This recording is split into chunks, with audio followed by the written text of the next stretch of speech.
All right. Had to retire this fuel can because I noticed it's got a, it hasn't started leaking there yet, but I think it cut the plastic enough and will eventually leak there. Probably when I get a full can in there and then not notice it. So we wound up getting this can, and it's got this really fake thing in there. So I'm gonna just take this off and put it on this can. And it's on, but it does not have an air vent like this one does. So I'll have to drill a hole in there. All right, found my package of vent caps. Bought on Amazon.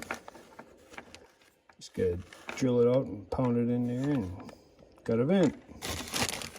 Probably should have done that where that screw was, but I don't know.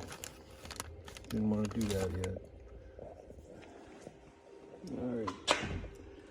Some reason, they don't tell you what size to do. Alright. Half is pretty big. That fits just right. That's too tight.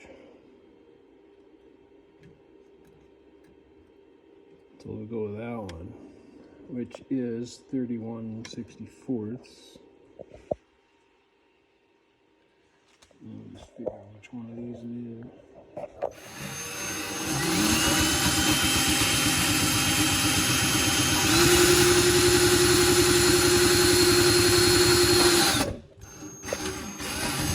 There she goes. Yep. There it is. I think I'll deburr it though.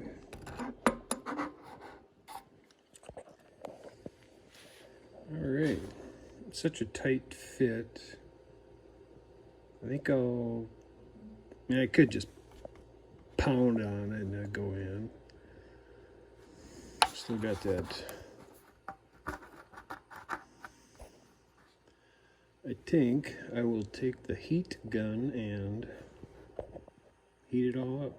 Now should go together easy and make a tight fit.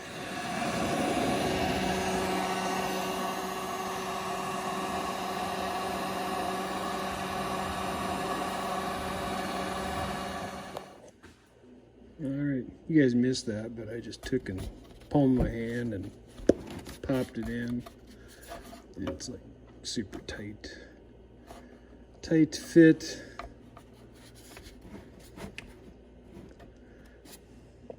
And that's done. I just gotta go down and fill it up with #1 for the winter. See, it says the original one. Click in to unlock, but after you use it twice and get some dirt in it and crap, about a month down the road, well, good luck getting your fuel out.